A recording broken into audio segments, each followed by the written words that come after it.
BBMP operation ಕಮಲ ವಿಫಲ ಹಿನ್ನೆಲೆಯಲ್ಲಿ ಮಾಜಿ ಡಿಸಿಎಂ ಅಶೋಕ್ ತಲೆದಂಡವಾಗುವ ಸಾಧ್ಯತೆ ಇದೆ.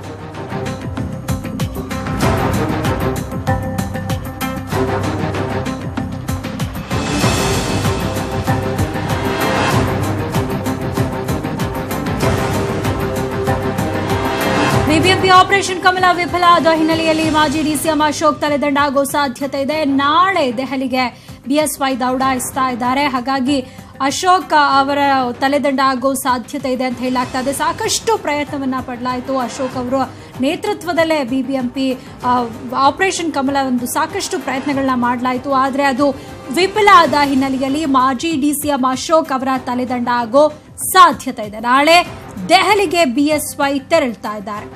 ಇನ್ನು ಬಿಜೆಪಿ ಹೈಕಮಾಂಡ್ ಬಿಎಸ್ವೈಗೆ ಬುಲಾವ್ ನೀಡಿದೆ. ಮತ್ತೆ ಹೈಕಮಾಂಡ್ ಕೆಂಗಣಿಗೆ ಅಶೋಕ್ ಗುರಿಯಾದ್ರ ಅನ್ನುವಂತಹ ಅನುಮಾನ ಕೂಡ ವ್ಯಕ್ತ ಆಗ್ತಾ ಇದೆ. ಬೆಂಗಳೂರು ಉಸ್ತುವಾರಿಯನ್ನ ಬದಲಾವಣೆ ಮಾಡೋ ಸಾಧ್ಯತೆ ಇದೆ. ಈಗ ಆಪರೇಷನ್ ಕಮಲ ವಿಫಲ ಆದ ಹಿನ್ನೆಲೆಯಲ್ಲಿ ಅಶೋಕ್ ಅವರನ್ನ ಚೇಂಜ್ ಮಾಡೋ ಒಂದು ಸಾಧ್ಯತೆ ಕೂಡ ಇದೆ ಅಂತ ಹೇಳಲಾಗ್ತಾ ಇದೆ. ನಾಳೆ ಬಿಎಸ್ವೈ ದೆಹಲಿಗೆ ಹೋಗ್ತಾ ಇದ್ದಾರೆ. ಇನ್ನು ಆಪರೇಷನ್ ಕಮಲ ಮಾಡಲು ಹೋಗಿ ವಿಫಲ ಆಗಿರೋ ಹಿನ್ನೆಲೆಯಲ್ಲಿ 4ನೇ ಬಾರಿಯೂ ಕೂಡ ಬಿಬಿಎಂಪಿ ಮೇಯರ್ ಪಟ್ಟ ಕೈತಪ್ಪಿರುವಂಥದ್ದು. ಬೆಂಗಳೂರು ಉಸ್ತುವಾರಿಯನ್ನ ಶೋಭಾ ಕರಂದ್ಲಾಜೆ ಅವರಿಗೆ ನೀಡಬಹುದು ಅಂತ ಕೂಡ ಹೇಳಲಾಗ್ತಾ ಇದೆ. ಇನ್ನು ಒಕ್ಕಲಿಗ ಸಮುದಾಯದ ಶೋಭಾ ಕರಂದ್ಲಾಜೆ ಒಕ್ಕಲಿಗ ಅಶೋಕ್ ಬದಲು ಇದೀಗ ಶೋಭಾ ಅವರಿಗೆ ಪಟ್ಟ ಕಟ್ಟೋ ಸಾಧ್ಯತೆ ಇದೆ ಅಂತ ಹೇಳಲಾಗ್ತಾ ಇದೆ. ಬೆಂಗಳೂರು ಉಸ್ತುವಾರಿಯನ್ನ ಶೋಭಾ ಅವರ ಒಂದು ಹೆಗಲಿಗೆ ನೀಡಲಾಗುತ್ತಾ, ಯಾಕಂದ್ರೆ ಅವರು ಕೂಡ ಒಕ್ಕಲಿಗರೇ ಆಗಿರೋದ್ರಿಂದಾಗಿ ಅಶೋಕ್ ಅವರನ್ನ ಬದಲಾವಣೆ ಮಾಡಿ ಶೋಭಾ ಕರಂದ್ಲಾಜೆ ಅವರಿಗೆ ಒಂದು ಜವಾಬ್ದಾರಿಯನ್ನ ನೀಡಲಾಗುತ್ತೆ ಅಂತ ಹೇಳಲಾಗ್ತಾ ಇದೆ.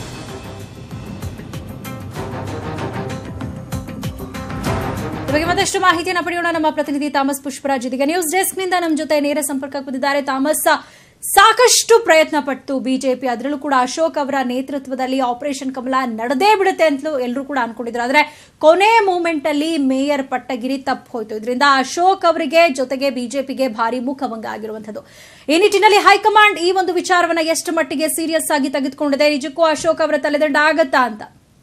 ಖಂಡಿತ ಸೌಮ್ಯ, ಈ ಒಂದು ಪ್ರಕರಣವನ್ನ ಹೈಕಮಾಂಡ್ ತುಂಬಾ ಗಂಭೀರವಾಗಿ ತೆಗೆದುಕೊಂಡಿದೆ. ಎಷ್ಟು ಮಟ್ಟಿಗೆ ಗಂಭೀರ ಅಂತ ಹೇಳಿದ್ರೆ, ಇದೆಲ್ಲದರ ಕಡೆ ಕಿಂಗ್ ಪಿನ್ ಕೆಲಸ ಮಾಡಿರುವಂತಹ ಬೆಂಗಳೂರಿನ ಮಟ್ಟಿಗೆ ಇವತ್ತು ಬಿಜೆಪಿಯ ಮಟ್ಟಿಗೆ ಒಂದು ಪ್ರಬಲ ಮುಖಂಡನಾಗಿ ಗುರುತಿಸಿಕೊಂಡಿರುವಂತಹ, ಅಲ್ಲದೆ ಒಕ್ಕಲಿಗ ಸಮುದಾಯದ ಪ್ರಮುಖರಂತೂ ಕೂಡ ಗುರುತಿಸಿಕೊಂಡಿರುವಂತಹ ಆರ್ ಅಶೋಕ್ ರವರ ತಲೆದಂಡಕ್ಕೂ ಕೂಡ ಹೈಕಮಾಂಡ್ ಒಂದು ರೀತಿಯಂತ ಚಿಂತನೆ ನಡೆಸಿದೆ ಅನ್ನುವಂಥ ಮಾತುಗಳು ಕೂಡ ಕೇಳಿ ಬರ್ತಾ ಇದೆ. ಈ ಒಂದು ನಿಟ್ಟಿನಲ್ಲಿ ನಾಳೆ ಯಡಿಯೂರಪ್ಪರವರನ್ನ ಏನು ಹೈಕಮಾಂಡ್ ದೆಹಲಿಗೆ ಬುಲಾವ್ ಏನ್ ಮಾಡಿದೆ, ಆ ಒಂದು ವಿಷಯದ ಆ ಒಂದು ಪ್ರಮುಖವಾದಂತಹ ಅಜೆಂಡನು ಕೂಡ ಇದಾಗಲಿದೆಯಾ ಅನ್ನುವಂಥ ಅನುಮಾನಗಳು ಅನ್ನುವಂಥ ಮಾತುಗಳು ಕೂಡ ಬಿಜೆಪಿ ಪಾಳ್ಯದಲ್ಲಿ ಕೇಳಿ ಬರ್ತದೆ. ಇಲ್ಲಿ ಪ್ರಮುಖವಾಗಿ ಹೈಕಮಾಂಡ್ ಯಡಿಯೂರಪ್ಪರವರನ್ನ ಕರೆಸ್ತಿರುವಂತ ಪ್ರಮುಖವಾದಂತಹ ಉದ್ದೇಶ ಏನು ಅಂತ ಹೇಳಿದ್ರೆ, ಬೆಂಗಳೂರು ಅಂತ ಹೇಳಿದ್ರೆ ಬಿಜೆಪಿಗೆ ತುಂಬಾ ಒಂದು ತುಂಬಾ ನಿರೀಕ್ಷೆ ಇರುವಂತಹ ಒಂದು ಕ್ಷೇತ್ರ ಇದು. ಬೆಂಗಳೂರಿನ ಮಟ್ಟಿಗೆ ಎಲ್ಲೋ ಒಂದ್ ಕಡೆ ತನ್ನ ಪ್ರಾಬಲ್ಯವನ್ನ ಬಿಜೆಪಿ ಕಳೆದುಕೊಳ್ತಿದೆಯಾ ಅನ್ನುವಂತ, ಯಾಕಂದ್ರೆ ಸಾಕಷ್ಟು ಬೆಳವಣಿಗೆಗಳಾಗ್ತಾ ಇದೆ. ಅದರಲ್ಲಿ ಪ್ರಮುಖವಾಗಿ ಬಿಬಿಎಂಪಿಯ ಆಡಳಿತದ ಚುಕ್ಕಾಣಿಯನ್ನು ಹಿಡಿಯುವಂತ ನಿಟ್ಟಿನಲ್ಲಿ ಏನು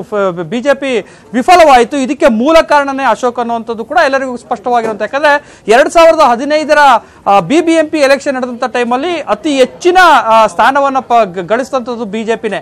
ಆದ್ರೆ ಎಲ್ಲ ಒಂದ್ ಕಡೆ ಅಶೋಕ್ ರವರ ಓವರ್ ಕಾನ್ಫಿಡೆನ್ಸ್ ನಿಂದಾಗಿ ಕೈಗೆ ಬಂದ ತುತ್ತು ಬಾಯಿಗೆ ಬರಲಿಲ್ಲ ಅನ್ನುವಂತ ರೀತಿಯಲ್ಲಿ ಅಧಿಕಾರವನ್ನು ಕಳೆದುಕೊಳ್ಬೇಕಾಯಿತು. ಅಂತ ಆವತ್ತಿನ ದಿನಗಳಿಂದಲೂ ಈ 4ನೇ ಅವಧಿ ನಿನ್ನೆವರೆಗೆ ನಡೆದಂತಹ ಪ್ರತಿ ಪ್ರಯತ್ನದಲ್ಲೂ ಕೂಡ ಅಶೋಕ್ ರವರು ವಿಫಲವಾಗ್ತಾ ಬರ್ತಾ ಇರುವಂತದ್ದು ಎಲ್ಲ ಒಂದ್ ಕಡೆ ವರಿಷ್ಠರಿಗೆ ಅಶೋಕ್ ಬಗ್ಗೆ ಇದ್ದಂತ ನಂಬಿಕೆ ಕಳೆದೋಗೋದಕ್ಕೆ ಕಾರಣ ಆಗ್ತಿದೆ ಅನ್ನುವಂಥದ್ದು. ಯಾಕಂದ್ರೆ ನಿನ್ನೆ ನಿಜವಾಗ್ಲೂ ಕೂಡ ಅವರು ಸರಿಯಾದ ರೀತಿಯಂತ ಪ್ರಯತ್ನ ಪಟ್ಟಿದ್ದೆ. ಅದರಲ್ಲಿ 4ನೇ ಅವಧಿಯ ಮೇಯರ್ ಸ್ಥಾನ ಕೊನೆಗಾದ್ರೂ ಬಿಜೆಪಿಗೆ ಸಿಗ್ತಾ ಇತ್ತಾ ಅನ್ನುವಂತ ಸ್ಪೆಕ್ಯುಲೇಷನ್ಸ್ ಗಳು ಕೂಡ ನಡೀತಾ ಇತ್ತು. ಆ ರೀತಿಯಾದಂತಹ ಪ್ರಯತ್ನಗಳನ್ನ ಬಿಜೆಪಿ ಮಾಡ್ತಾನೆ ಇತ್ತು. ಆದ್ರೆ ಎಲ್ಲೋ ಒಂದ್ ಕಡೆ ಅಶೋಕ್ ರವರ ಮತ್ತೆ ಓವರ್ ಕಾನ್ಫಿಡೆನ್ಸ್ ನಿಂದಾಗಿ ನಿನ್ನೆ ಬಿಬಿಎಂಪಿಯ ಒಂದು ಮೇಯರ್ ಸ್ಥಾನ ಬರಬೇಕಾಗಿದ್ದಂತ ಬಿಜೆಪಿ ಆ ಒಂದು ಅವಕಾಶವನ್ನು ಕಳೆದುಕೊಳ್ತು ಅನ್ನುವಂಥದ್ದು. ಅದ್ರ ಜೊತೆಗೆ ನಿನ್ನೆ ಆದಂತಹ ಬೆಳವಣಿಗೆಗಳು ಎಷ್ಟು ಮಟ್ಟಿಗೆ ಬಿಜೆಪಿಯ ಮಟ್ಟದಲ್ಲಿ ಒಂದು ರೀತಿ ರಾಂಗ್ ಮೆಸೇಜ್ ಇವತ್ತು ಸೊಸೈಟಿಗೆ ಹೋಗ್ತಾ ಇದೆ ಅಂತ ಹೇಳಿದ್ರೆ, ಒಂದು ರೀತಿ ಒಂದು ಯುದ್ಧ ಕಾಂಡನೆ ನಡೆದೋಯ್ತು.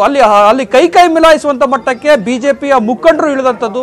ಕಾಂಗ್ರೆಸ್ನವರ ಜೊತೆಗೆ ಎಲ್ಲ ಒಂದ್ ಕಡೆ ಬಿಜೆಪಿಗೆ ಇದ್ದಂತ ಒಂದು ಶಿಸ್ತುಬದ್ಧ ಪಕ್ಷ ಅಲ್ಲದೆ ಸೈದ್ಧಾಂತಿಕವಾಗಿ ತನ್ನ ನಿಲುವನ್ನ ಪ್ರತಿ ಬಾರಿನೂ ಕೂಡ ಪ್ರತಿಪಾದಿಸ್ತಾ ಬಂದು ಜನರ ಮನಸ್ಸಿನಲ್ಲಿ ಒಂದು ರೀತಿಯ ಅಂತ ಇವತ್ತು ಶಿಸ್ತುಬದ್ಧ ಪಕ್ಷ ಅಂತ ಹೇಳಿದ್ರೆ ಬಿಜೆಪಿ ಅನ್ನುವಂತ ಭಾವನೆ ಏನಿತ್ತು, ಆ ಒಂದು ಭಾವನೆಯನ್ನ ಕಳೆಯುವಂತ ನಿಟ್ಟಿನಲ್ಲಿ ಇನ್ನೇ ಒಂದು ಚಿತ್ರಣ ಏನು ನಿರ್ಮಾಣ ಆಯ್ತು. ಆ ಚಿತ್ರಣ ಏನು ಸೊಸೈಟಿಗೆ ಬೇರೆ ರೀತಿಯಂತ ಮೆಸೇಜ್ ಅನ್ನು ಯಾವ ಪಾಸ್ ಮಾಡ್ತೋ, ಈ ಒಂದು ಪ್ರಕರಣವನ್ನ ಈಗ ಹೈಕಮಾಂಡ್ ತುಂಬಾ ಗಂಭೀರವಾಗಿ ತೆಗೆದುಕೊಂಡಿದೆ.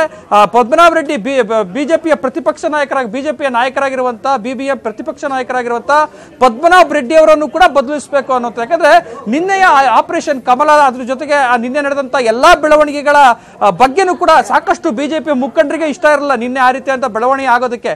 ಆದ್ರೆ ಎಲ್ಲ ಒಂದ್ ಕಡೆ ಅಶೋಕ್ ಮತ್ತೆ ಪದ್ಮನಾಭ ರೆಡ್ಡಿ ಅವರು ಸೇರ್ಕೊಂಡು ರಚಿಸಿದಂತ ತಂತ್ರಗಾರಿಕೆ ಅದಾಗಿತ್ತು. ಆ ತಂತ್ರಗಾರಿಕೆ ಯಾವುದೇ ಕಾರಣಕ್ಕೂ ವರ್ಕೌಟ್ ಆಗಲ್ಲ. ಯಾಕಂತ ಹೇಳಿದ್ರೆ ಇದೆಲ್ಲ ನಂಬರ್ ಗೇಮ್ ಆಗಿರೋದ್ರಿಂದ ನಂಬರ್ ಗೇಮ್ ನಲ್ಲಿ ಅಂತಿಮವಾಗಿ ಜೆಡಿಎಸ್ ಮತ್ತೆ ಕಾಂಗ್ರೆಸ್ ಮೈತ್ರಿಕೂಟಕ್ಕೆ ಎಲ್ಲ ಒಂದ್ ಕಡೆ ಗೆಲುವಾಗತ್ತೆ ಅನ್ನುವಂತ ಸಾಕಷ್ಟು ಅಭಿಪ್ರಾಯಗಳನ್ನ ಬಿಜೆಪಿ ಪಕ್ಷದಲ್ಲಿರುವಂತಹ ಮುಖಂಡರೇ ವ್ಯಕ್ತಪಡಿಸಿದ್ರು. ಅದನ್ನ ಹೊರತುಪಡಿಸಿಯೂ ಕೂಡ ಪದ್ಮನಾಭ